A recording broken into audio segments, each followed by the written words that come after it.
pessoal! Hoje eu vim conversar um pouquinho com vocês a respeito dos últimos livros que eu li e também das séries e filmes que eu assisti. Eu decidi que a partir de agora eu vou fazer esse tipo de vídeo numa forma de compiladão.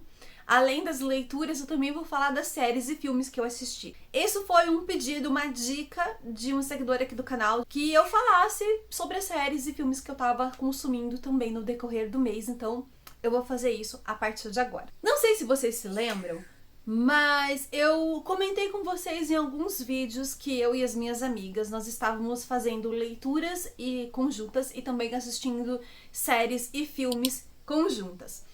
A série desse mês era aquela 1800 e alguma coisa da Netflix, 1900 e alguma coisa. Ai, gente, esqueci. Que é aquela do navio lá, do sci-fi. A gente assistiu a série. Na verdade, eu assisti a série já tem um bom tempo, porque eu quis assistir com a minha mãe. E aí eu aproveitei um domingo pra gente ver juntas. E elas iam assistir esse mês.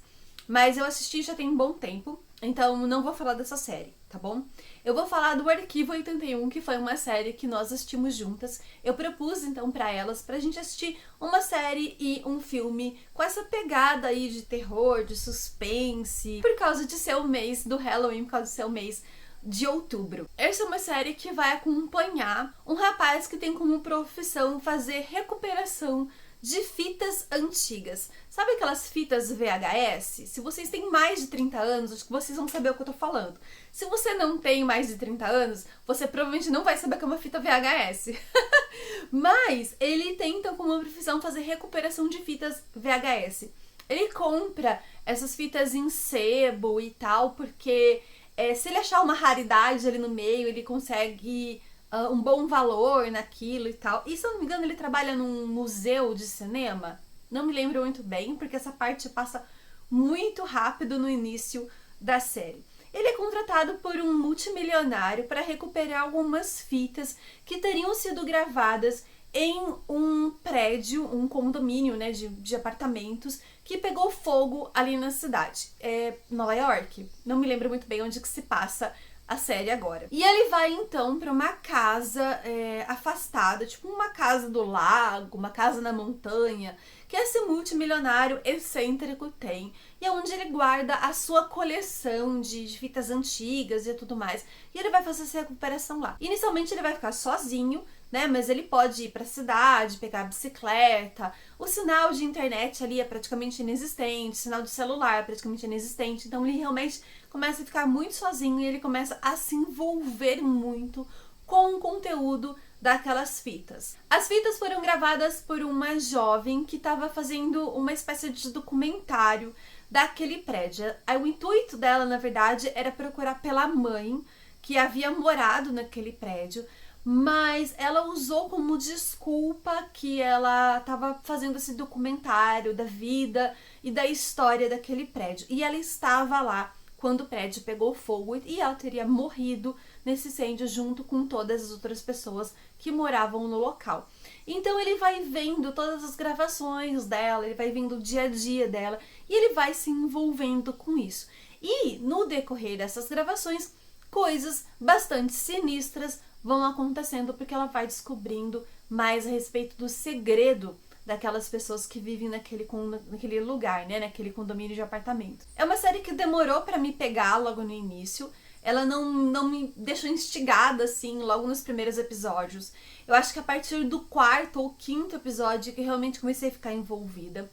E a minha amiga, a Sai, ela comentou que ela achava que eles não deveriam ter colocado a parte da jovem, né, da mulher, porque a série ela vai intercalar o presente, que é o dele, e o passado, que é o dela, apresentando pra gente na tela. A gente não vai só acompanhando as gravações dela, a gente vai acompanhar o dia a dia dela, além do que tava nas gravações, pra gente entender mais do que tava acontecendo com ela. Apesar dela ficar quase o tempo inteiro com a câmera gravando, tinha coisas que ela não gravava, mas que ainda assim aparecem pra gente na tela. De certa forma, isso no início foi uma quebra de suspense, assim, porque, sei lá, mas a partir do quinto episódio a série me conquistou, eu fiquei bastante instigada, e aí eu fui terminando os episódios com mais vontade, né, que eu queria saber realmente o que estava acontecendo ali e como que aquelas coisas iam se explicar no final. O primeiro livro que eu finalizei em outubro foi O Caminho dos Reis, mas eu já conversei com vocês mais a respeito disso em outro vídeo aqui do canal, vou deixar aqui nos cards pra vocês. Eu falei que eu terminei essa leitura agora no mês de outubro, né? E eu falei também de como foi a minha experiência de leitura com esse livro. É um livro que eu gostei bastante, achei o universo do Brandon Sanderson muito interessante, muito vasto, muito complexo, muito bem construído. Só que eu demorei muito pra me apegar aos personagens, porque a troca de narração aqui, de ponto de vista, acabou me atrapalhando a eu entender um pouco mais, porque vai picando demais, é muito picado, é muito personagem pra você acompanhar, é muito nome pra você decorar. E eu acho que isso atrapalhou um pouco pra fazer com que eu me apegasse ao que tá acontecendo com os personagens, a problemática que eles estão apresentando, porque cada um tem um problema diferente, cada um tá envolvido ali naquela trama de uma forma diferente, ainda que todo mundo esteja envolvido nessa guerra que tá acontecendo aqui, mas ainda assim cada um tá vivendo um problema específico diferente. E aí demora muito pra ficar apresentando essas coisas e, meu Deus, como o Kaladin é chato no início desse livro, gente. Ô, senhor! Aí eu peguei pra assistir Noites Brutais, que foi o filme que minhas amigas propuseram, né, pra gente assistir juntas. E é aquele filme em que uma moça, ela aluga uma casa no Airbnb, e ela chega lá, já tem um cara lá, porque ele também alugou, né, acabaram alugando pras duas pessoas ao mesmo tempo. E como é um sábado à noite, uma sexta à noite, não me lembro muito bem agora, eles não conseguem resolver a situação e eles acabam ficando juntos ali no Airbnb. A primeira metade, os primeiros 50% desse filme foi muito legal. Eu achei que, assim, me causou muita tensão, muito medo, sabe? Só que dos 50% pra frente, cara, tem uma quebra de tom ali que particularmente eu não gostei. Sabe, quando mudou eu falei, nossa, tem alguma coisa errada. O que tá acontecendo aqui? E, particularmente, eu não curti a outra metade do filme. Se fosse pra dar uma nota pro filme igual a gente dá pra livros, eu daria 2,5 estrelas. 3 estrelas? Não, 3 estrelas significa bom, e bom é só a primeira metade do filme, porque a outra metade eu não curti, não entendi muito bem o que eles quiseram fazer ali. Mas pra mim não funcionou. O primeiro livro que eu li pra entrar no clima de Halloween em outubro mesmo foi As Bruxas do Meu Quintal, do autor Pablo Prachedes, ou Prachedes. Eu até hoje não consigo pronunciar, não sei pronunciar o sobrenome do autor. E eu também já falei desse livro pra vocês aqui, eu falei no vlog que eu fiz da praia, já conversei com vocês a respeito dele. Eu acho que foi nele também que eu conversei a respeito do Caminho dos Reis, não me lembro muito bem agora. Esse aqui é uma fantasia nacional que se passa no Nordeste brasileiro e vai trazer como protagonista a Celeste, que é uma bruxa de idade já. Ela já tem mais de 60 anos no início dessa história. E no início a gente vai ver que algo aconteceu com ela no passado que prejudicou tanto ela, né, os poderes dela, quanto o local que ela vive. Então, a partir acho que do segundo capítulo, se eu não estou muito enganada, a história dá um salto no passado e vai explicar pra gente como que aquilo aconteceu com a nossa protagonista, por que que aquilo aconteceu, o que foi que aconteceu, né? E pra chegar naquele momento em que ela está no primeiro capítulo. E as partes que eu mais gostei desse livro são as partes em que o autor ele cria feitiços para nossa Salete falar aqui. Desde a nossa Salete jovem, que é uma baixa de uma bruxona poderosa, até a nossa Salete já idosa do presente, né, que vai ali lidar com as consequências do que aconteceu no passado dela. Eu gostei bastante de todas as histórias envolvidas aqui. Achei que o autor soube criar uma bruxona, assim, que eu gostei bastante. Durante esse mês de outubro, eu também achei a segunda temporada de Cidade Invisível, que é uma série brasileira que traz mais das criaturas, dos seres, das entidades indígenas pra tela. A gente tem o Saci Pererê, a gente tem o Curupira, a gente tem a Cuca e diversas outras entidades. E eu tinha gostado muito da primeira temporada, tinha achado a primeira temporada super legal. Só que parece que eles cagaram na segunda temporada de propósito só pra ter uma justificativa pra cancelar. Porque eu achei que ficou uma porcaria. Não gostei daquela atriz que faz a filha do protagonista da primeira temporada. Não gostei do final. O último episódio foi assim uma confusão danada, sabe? Uma correria pra chegar no final e tipo...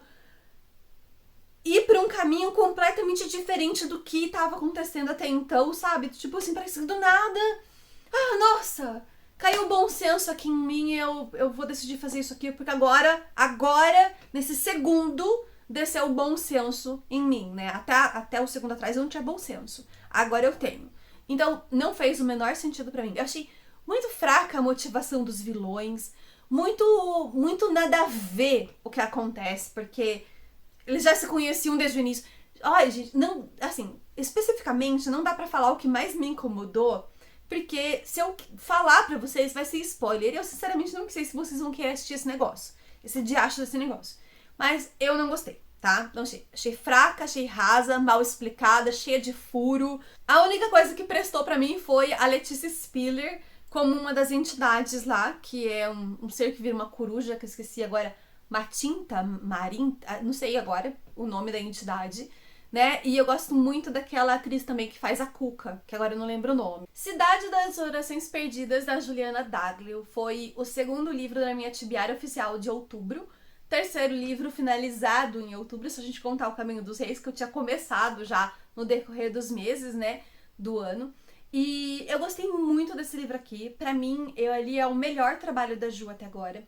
Eu gosto muito de um conto dela que tá disponível na Amazon, que chama A Vovó Chamou o Diabo para a Ceia. E eu gosto muito também dos outros livros dela.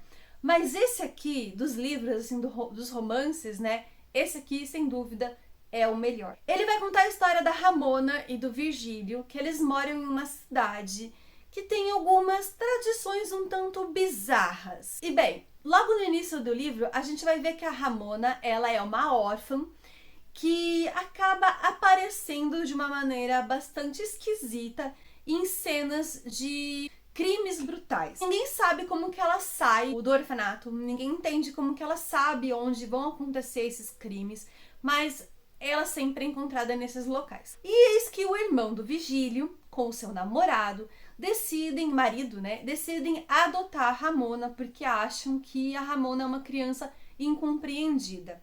E o Virgílio, ele perdeu um filho, ainda criança, um bebê, acabou falecendo, e ele e a esposa não conseguiram manter o casamento depois disso, então ele é separado e ele carrega esse trauma na vida dele de ter perdido a esposa, de ter perdido o filho. Ele tá afastado, ele é um policial afastado, porque há algum tempo aconteceu de uma criança ser morta de uma maneira bastante brutal e isso desestabilizou ele. Então, no início do livro, a gente vê que ele tá afastado. Quando a Ramona é adotada pelo irmão dele, a Ramona começa a interagir então com o Virgílio e ele começa a perceber que aquela criança não é muito normal, não. Ela fala com o ursinho dela, um ursinho de pelúcia sujo de um olho só. Ela desenha crimes que ainda não aconteceram e ela pede pra ele impedir. E ele não acredita nela e a ex-esposa acaba falecendo e coisas muito esquisitas começam a acontecer naquele local. Na verdade, coisas esquisitas acontecem naquela cidade desde que ela foi fundada. E as pessoas resolvem ignorar, elas decidem fechar os olhos para as coisas esquisitas, porque, enfim, não tá acontecendo com elas, né? Foi com o vizinho. Então, elas vão empurrando com a barriga, sabe? Ninguém dá muita bola, muita trela. E aí, então, estreou FNAF no cinema. Five Nights at Freddy's, né? 5 noites na pizzaria do Fredão. E eu fui assistir com os meninos e com meu marido. O Cauã e o Gustavo, né? O meu filho e o meu enteado, eles jogam muito esse jogo. Eles já jogaram muito esse jogo. Eu já joguei esse jogo com eles. É uma série de jogos, assim, gigante, que tem muitos fãs mesmo. E eu não imaginava o tanto antes de ter ido pro cinema. Cheguei no cinema, a sala tava lotada. Tinha praticamente gente sentada assim nas escadas, sabe? Eu saí e o cinema tava bufando de gente. E todo mundo, gente, fantasiado, sabe? Fantasiado dos personagens ali, dos animatronics, né? Da pizzaria e tal. Então, foi bem legal. Fazia um bom tempo que eu não via esse movimento. Quer dizer, fazia um bom tempo que eu não ia no cinema, tá, gente? Fazia uns bons anos que eu não ia no cinema. Eu acho que o último filme que eu assisti no cinema foi Vingadores Ultimato, se eu não tô muito enganada. Então, faz muito tempo mesmo. E eu me lembro de ter visto essa comoção toda, assim, em Harry Potter, em Crepúsculo. A galera, sabe, gritando no cinema. Isso é uma experiência à parte, tá? Se você nunca pegou fãs no cinema, não vai fazer sentido pra você. Mas se você já pegou essa galera no cinema, é uma experiência à parte. É totalmente diferente você assistir uma coisa no cinema que as pessoas estão indo ali assistir normal e uma coisa no cinema que tem fãs, tá? Que tem uma galera que vai e que vibra. É muito divertido. O filme em si não é muito bom, mas foi divertida a experiência de ter ido assistir o filme. Foi. Foi divertida a experiência de ter visto aqueles animatronics na tela ali. Foi. Mas o filme, infelizmente, não foi muito bem pensado. Daí eu peguei pra ler Uma Bruxa no Tempo, que é a publicação da editora Trama, e conta com a tradução da Carolina Selvatici, acho que é assim que pronuncia o sobrenome da tradutora.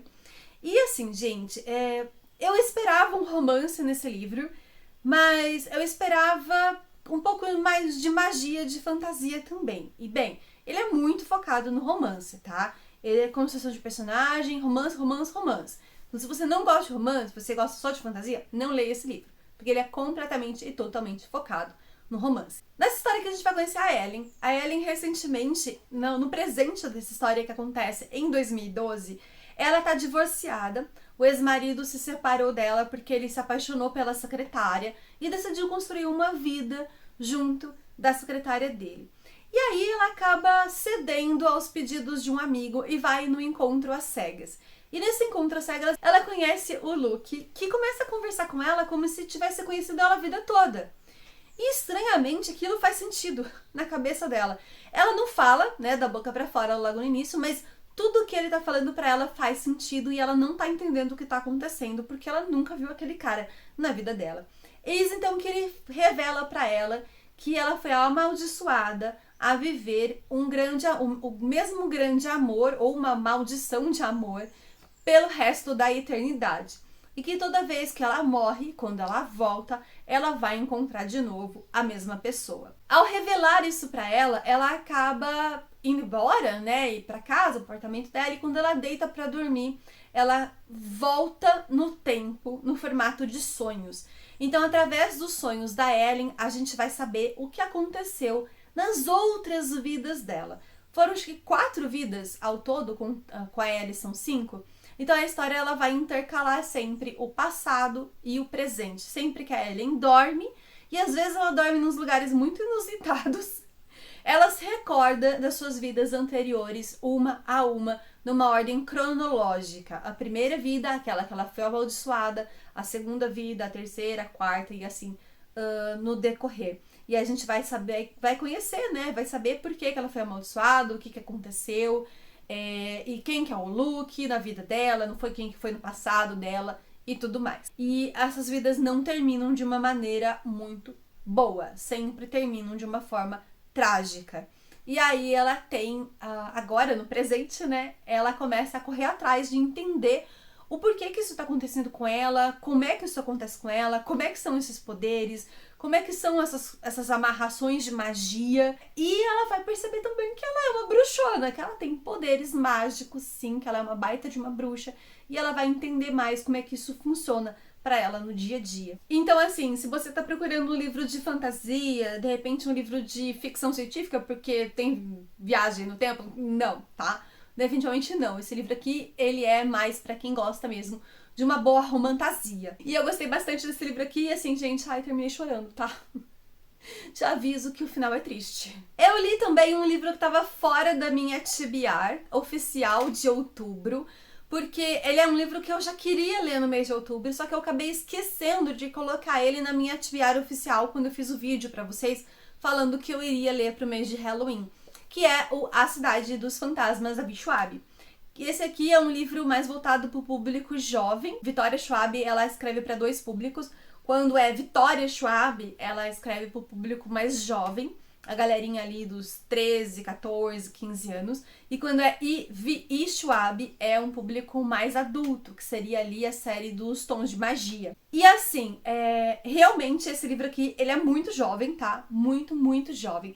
Se você gosta da Vi Schwab, Se você já leu alguma coisa dela sem ser esse livro aqui, e você quiser ler, né, pra você ler tudo que a sua autora favorita escreve, leia sabendo que ele é um livro altamente expositivo, é um livro extremamente simples, tá? É um livro que não faz com que a gente pense, é uma leitura mais rápida, mais fluida, dinâmica, expositiva, simples, cheia de clichê, lotada de clichê. É realmente um livro para quem não tem uma carga de conhecimento muito grande em literatura. É realmente pra galerinha que tá começando a ler agora, sabe? Que tem ali seus 10, 11, 12 anos e tá entrando no mundo da literatura agora, que precisa de livros que sejam mais divertidos, focado mais na aventura, no mistério, que não demandem muito de pensar e ficar pensando em metáforas e nossa, por que aquilo ali, o autor tá escondendo alguma coisa ali, sabe? Esse tipo de coisa. Ou focado em trama política, em desenvolvimento de personagem. Definitivamente não. Mas se você não leu nada da Schwab ainda e você quer começar por esse aqui, eu não sei se eu te aconselho não, tá? Porque ele é um livro bem fraquinho. É um livro bem fraquinho mesmo. Eu gostei porque eu consigo entender qual é o propósito desse livro aqui. Que ele não é feito pra mim, que eu tenho quase 40 anos nas costas. Definitivamente eu não sou o público-alvo desse livro. Eu não perdi a vontade de ler as continuações, eu ainda deixei na minha lista de desejados. E eu vou comprar assim que possível. Porque eu acho que inclusive seria uma boa leitura, por exemplo, pro meu filho fazer. Pro meu filho, pro meu enteado fazer. Acho que seria uma ótima leitura pra eles. Porque eu acho que tá exatamente na idade que eles iriam gostar desse tipo de livro aqui. Nesse livro aqui a gente vai conhecer a Cassidy. A Cassidy, ela é uma garota, uma adolescente, acho que de 13, 14 anos, se eu não tô muito enganada, que ela tem a capacidade de passar pelo véu que separa o mundo dos vivos do mundo dos mortos. E ela tem um melhor amigo que é o Jacob, que é um fantasma, que vive com ela no mundo dos vivos. Ela não entende muito bem por que isso acontece com ela, ela não sabe por que ela desenvolveu esse poder de passar pelo véu, né, e visitar o mundo dos mortos. Ela não sabe o que fazer com essa habilidade, ela não sabe por que ela consegue fazer isso, e enfim, ela só vai pro mundo dos mortos, vê os mortos, vê o que aconteceu com eles, porque eles sempre estão revivendo como que eles morreram, eles estão sempre revivendo a morte deles. E ela tenta tirar foto dos mortos com uma câmera muito antiga que ela tem, que ainda é de revelar filme. Eu assisti com meu filho também os 6 últimos episódios disponíveis de Jujutsu Kaisen, acho que é assim que pronuncia o nome do anime, que é um anime que eu gosto muito. Ele insistiu pra eu assistir com ele. Eu comecei a assistir, eu comecei a achar muito divertido e agora a gente assiste juntos. Ele tá mais adiantado, né, porque ele também lê os mangás. Eu não leio os mangás, eu só assisto o anime com ele, porque eu tava procurando alguma coisa que a gente pudesse fazer juntos, chamei ele pra assistir algumas coisas, ele quis assistir alguns animes, a gente começou a assistir, eu comecei a gostar da arte, comecei a gostar da brincadeira, e aí agora a gente assiste Jujutsu e aquele Kimetsu no Goiaba, que é o Demon Slayer. Eu não sei o que é pior, se é pronunciar o nome em oriental, japonês, não sei coreano, não sei qual é a origem do anime, ou em inglês. Não sei qual é pior pra mim. Já sei, já tem um spoiler do que vai acontecer ali pra frente com um dos meus personagens favoritos. E com mais uma galera aí, né? Porque ele lê o mangá, aí ele sabe o que vai acontecer, ele vem me dar spoiler. Pois é. E pra encerrar esse vídeo, o último livro que eu li no mês de outubro foi O Ano das Bruxas, que é a publicação da Darkside e conta com a tradução da Dandara Palankoff. Acho que é assim que pronuncia. Eu gostei muito desse livro aqui, ele rendeu muito pra mim as primeiras 200 páginas. Foi uma leitura muito rápida, muito fluida até as 200 páginas. Depois ele começa a dar uma baita de uma enrolada, ele cria aquela maledeta barriga, sabe, no meio da história. E a leitura acaba sendo um pouco enjoativa, pelo menos pra mim foi. Aí quando chegou ali nas últimas 80, 100 páginas, voltou a fluir de novo e a leitura ficou boa de novo e eu li com mais vontade pra finalizar logo a leitura e saber como que esse livro ia acabar. Eu gostei bastante da leitura, como eu falei pra vocês. E aqui a gente vai conhecer uma cidadezinha chamada Betel. Provavelmente não é assim que pronuncia o nome da cidade, tá, gente? Tô falando de um jeito bem brasileirado pra vocês aqui. Mas dessa cidade, a palavra do profeta é a lei. Ele é o prefeito, o líder religioso, ele manda, ele ordena, ele que rege todas as leis, as regras de convivência social e de tudo mais naquela sociedade.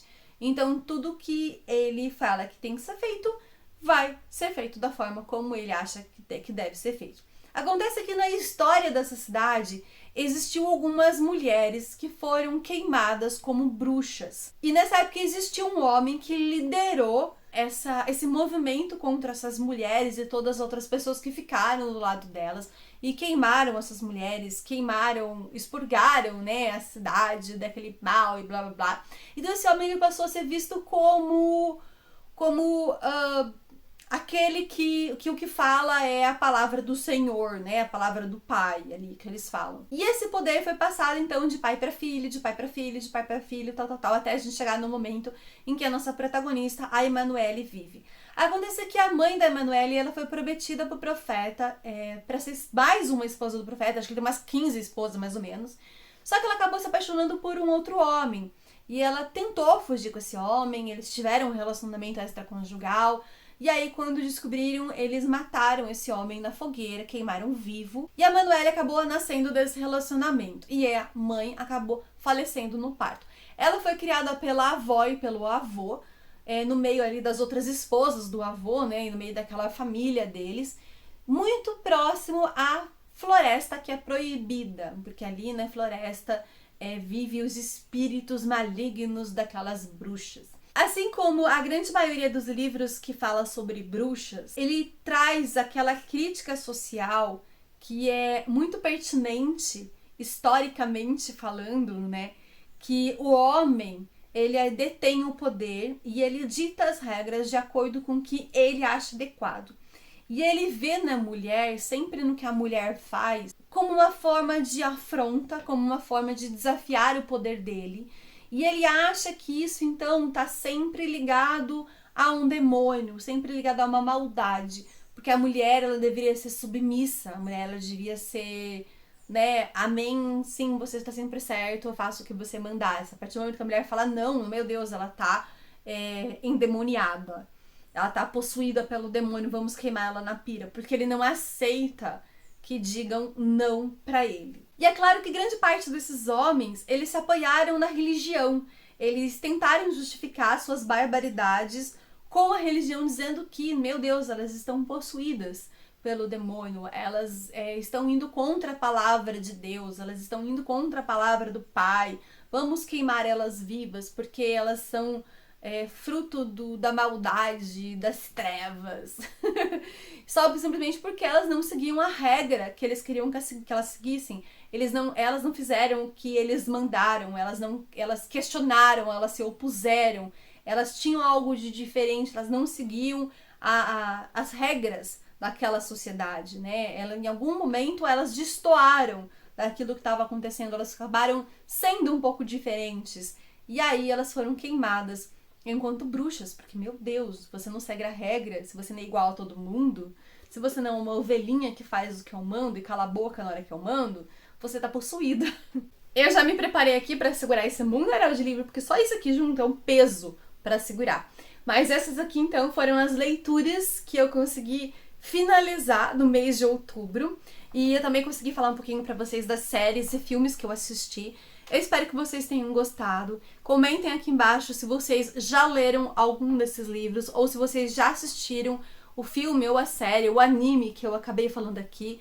Vou gostar bastante de conversar com vocês e saber a opinião de vocês, se vocês gostaram tanto quanto eu, se vocês não gostaram das mesmas partes que eu. Comentem, vamos conversar aqui nos comentários, que eu gosto bastante dessa parte da nossa troca aqui no YouTube. E se você gostou de algum livro que eu falei aqui e de repente você ficou interessado, vai comprar lá na Amazon, não esquece de fazer com o meu link que tá aqui embaixo na descrição do vídeo, pois me ajuda bastante. A cada compra feita através desse link me rende uma pequena comissão e você não paga nada mais do que você já vai pagar pelo aquilo que você vai ajudar.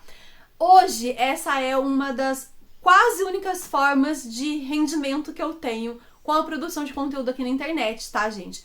Porque apesar de eu ser monetizada aqui no YouTube, eu demoro muito para conseguir juntar a quantidade que eu preciso juntar para poder sacar o dinheiro do YouTube, tá? Eu demoro, assim, horrores tá bom? Então, se você gosta do meu trabalho e quer me apoiar, quer apoiar o meu trabalho, comprar através do link é a melhor forma que você pode fazer, além, é claro, de sempre deixar o seu like, porque ele é muito importante, comentar, interagir com esse conteúdo, porque assim o canal consegue atingir mais pessoas, crescer, ter mais visualização. Isso também é uma forma ótima de apoiar o meu trabalho. Então é isso, espero que vocês tenham gostado. Um beijo, até a próxima!